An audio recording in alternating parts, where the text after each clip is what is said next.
Hello, welcome, Food Freedom Confidence crew. Good to see you. I'm Hannah Hips. I am going to be your guide and teacher today on episode 48. So, episode 48, what is it? How not to fall down the guilt rabbit hole after eating something sugary or sweet or decadent or indulging or any kind of food, right? So today we're really discussing what is up with this guilt? What is up with this shame every time we eat? And does it really serve you in healing your relationship with food? Is it actually making anything better? Think about that. Is feeling bad about what you eat making anything better? Probably not. So anyway, that is what we're going to discuss today. I am, as I said, Hannah Hips. I'm the coach here in the Food Freedom Confidence group, and we are here to help you be empowered, to teach you how to be empowered around food so you can live a diet-free life. A diet-free life means food freedom. And what is food freedom? Food freedom is where you eat normal. You can have a cookie, one cookie, and you're good. You can eat a salad and feel good about it, and it's totally fine, and you move on. So it's really about having peace with food, about having peace with yourself. And so we are just starting to break down some things that keep coming up. So I had a client that asked this, how do we not go down this guilt rabbit hole after eating something sugary or something that we don't want? So I'm going to really break this down. So first of all, I am a donut eating, a veggie loving, eating psychology coach and mind body nutrition coach as well. I teach yoga and meditation. So there is, we really like to focus on the holistic part.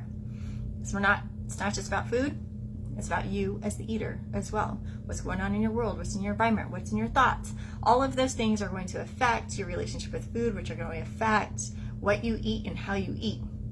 So let's dive in. I don't want to take too much of your time. I know your time is precious, so thank you so much for joining me. If you're watching this, I greatly appreciate it. Give me a thumbs up or a hello in the comments. That would be great too. So let's talk about food guilt. What exactly is food guilt? Food guilt means obsessively focusing on whether foods are good or bad and feeling ashamed if you have too much of any of the ones that are wrong, right? It can lead, listen to this, it can lead to unhealthy worry, stress, shame, and potentially eating disordered eating, aka emotional eating, binge eating, overeating. All of those things can affect because we feel guilty. So what does this look like? What does food with guilt look like? So let's put you in a night out with friends. And there's this beautiful charcuterie board out there. There's all these decadent cheeses and meats, and there's some chocolates and nuts and some fruit and vegetables, all sorts of just array of things. And you really are eyeballing the cheese. And you're like, oh, I don't eat this cheese very often.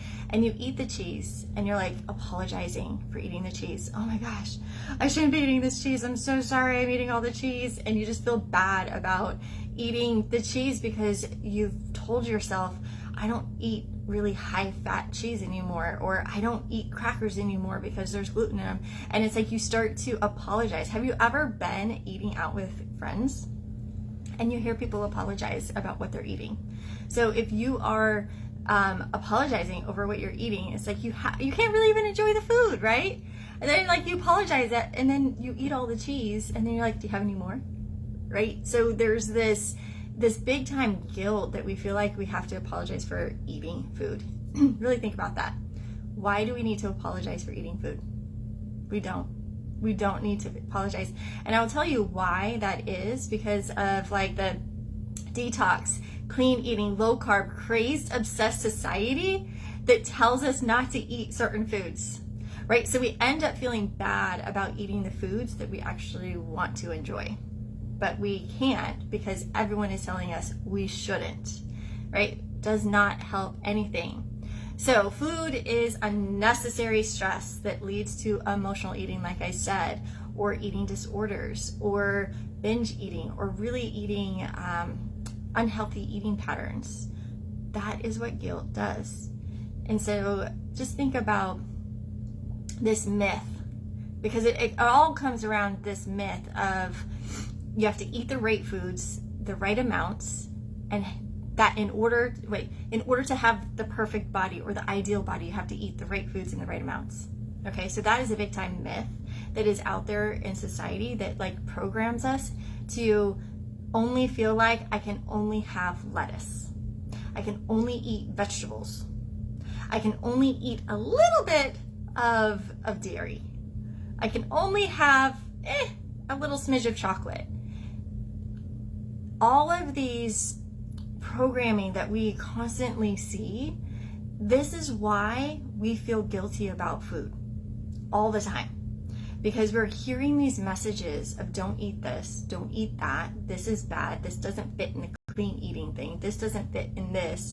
So we start to look at what's on our plate and we're like, I don't have any lettuce, I have no vegetables, I'm so bad. All of this food is macaroni and it has cheese and carbs. I'm a bad person because this is bad, right? Like we make it a moral issue about us of what we're eating because it's not fitting into this society of what eating healthy is. So then you have this big thing of macaroni and you eat it all and you go for seconds and you're like, I can't believe I ate all of that. I feel so bad. I'm bad. And you feel guilty and you feel shame. That guilt and shame is what makes you eat more. That guilt and shame is what makes you not even actually enjoy the food and never feel satisfied. When we have guilt and shame with our meals, we're never satisfied. We're never like fully content because we never get to taste it. We never get to actually enjoy it. It steals our joy and it doesn't help us at all to feel better about our relationship with food. You do not have to feel guilty when you eat. You can eat the macaroni and cheese and not think anything of it. You can eat the cookie and not thinking of it. You can eat the salad and not think anything of it. You're not good if you eat a salad. You're not bad if you eat a cookie. Okay? Like once we start to remove these beliefs of good and bad around food, we release ourselves and we actually get to enjoy the food that we eat. So oftentimes we think if we eat the wrong food, we're bad or a willpower weakling. Like, come on, seriously, we are not. You're not a willpower weakling. You want to eat the food, you know, of course, it's good. Like, eat it. One thing that I've noticed with my relationship with food and a lot of my clients, when we start to take the good and bad out of our food, okay, so we take that out of our food and we just look at food as food, nutrition, carbs, it's like carbs and calories and fats and proteins. So we just look at it that way and we eat it. You end up eating things that you really want and enjoy, and you end up most likely eating less of it or eating until you're satisfied. You're not feeling this deprivation and feeling like I need to eat more of it. I need to eat more of it. Well, I already ruined eating my healthy plan, so I might as well just keep going with it. And then you feel overly full and you feel not so good in your body, right? That's what I hear a lot. I don't feel good in my body. I eat too much until I'm sick. Well, it's probably because there's guilt associated with that that makes you eat more. Okay, so if the guilt wasn't there and you just eat the bag of chips and you're like, oh, I ate a bag of chips, I'm really full, you'd probably stop eating the bag of chips. Actually, I had a client do that. She's like, I have chips in my house and I haven't eaten the whole bag. I think I've had a couple. Whoa, that's huge, right? Because she no longer feels bad about it. She doesn't have guilt about it anymore. That's what we're looking for. So, let's see here. I wrote notes so I could stay on track or else I will go off. And so when you categorize foods as good as bad, we classify ourselves, is what I was talking about, as good or bad. Like we are a strong person or a weak person. We're unhealthy or we're healthy. We're worthy or we're unworthy. And it's like it makes us fail, right? Every time we label ourselves. If we label food, we're labeling ourselves the same thing. Is that fair? Is that what we want to say to ourselves? Is like, I'm unworthy because I wanted to eat some chocolate. I'm a failure because I wanted to eat chocolate. I'm weak because I wanted to eat chocolate.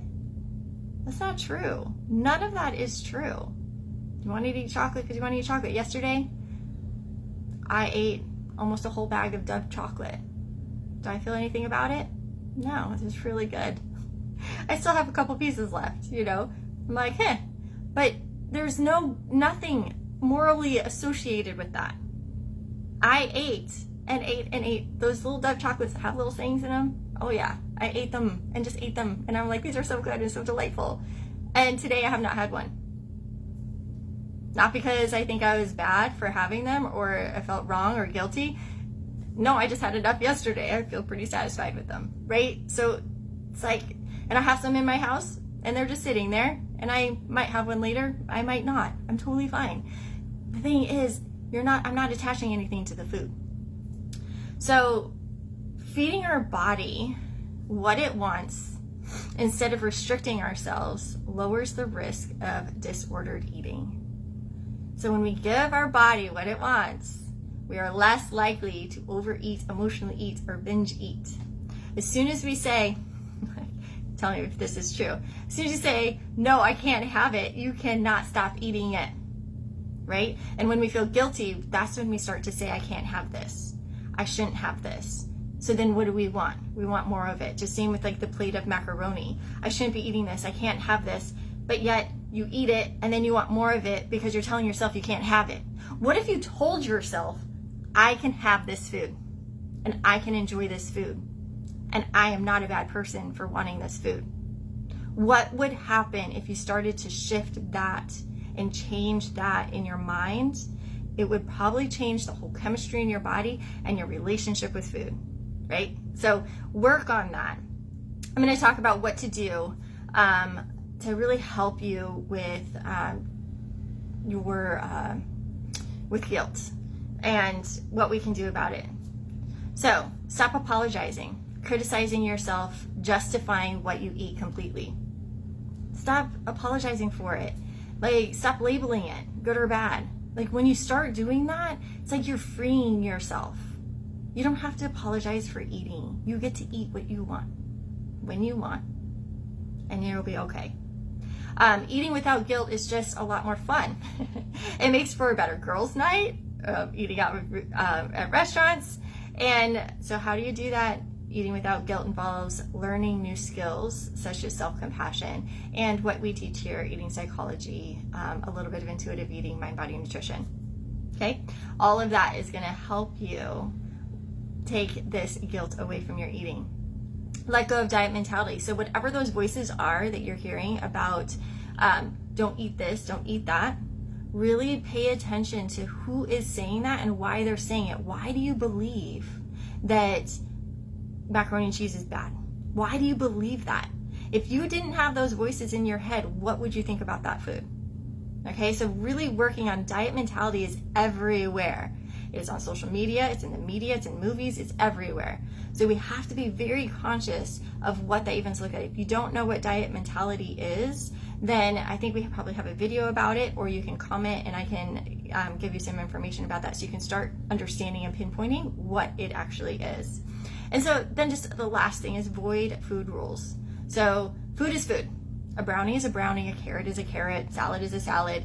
Take the meaning out of it, that it's healthy or unhealthy or bad or good. Like, really understand, like, what are the rules and parameters that you're putting around your food? Are you telling yourself you can't have certain things? How is that serving you? How is that helping you in your relationship? So if you start to feel guilty around food in any way, just ask yourself, is this helping me feel better about myself? Is this helping my health at all if I feel guilty? Most likely not. So what if you just tried not to feel guilty when you're eating? And be like, I'm not gonna feel guilty. I am okay to eat this. It's a practice. We've been trained to feel guilty. We've been trained to apologize for eating. So I just want you to practice that. It's such a great practice. And it's a lot of my shift. It's like you're going to have a little battle in your mind of like, no, I should feel bad. I'm a bad person. You're not. You're not a bad person. You're a wonderful person that just wants to eat. Okay? And when we give ourselves what we want to eat, then we are more satisfied. We can stop when we're full. And that's the whole point, right? So that is today's talk. I hope you enjoyed it. I hope it served you. I hope you know that there's nothing wrong with you for wanting to eat food. Because once you start allowing yourself to have the food that you want, then your dietary changes might change. You might crave other things other than the sugary things. You might crave a carrot. Who knows? You might crave one cookie instead of 5. Whatever it is a practice. It is something that we continually work on. If you want to go further in this journey and learn more about what Sierra and I do and how we help our clients, please comment below, and I would love to talk to you about it to help you start taking those steps forward in healing your relationship with food so you can eat normal and you can feel good and you can focus on the things that matter to you in life. All right, have a wonderful day. Bless you all. Thanks for joining me. We'll see you next time.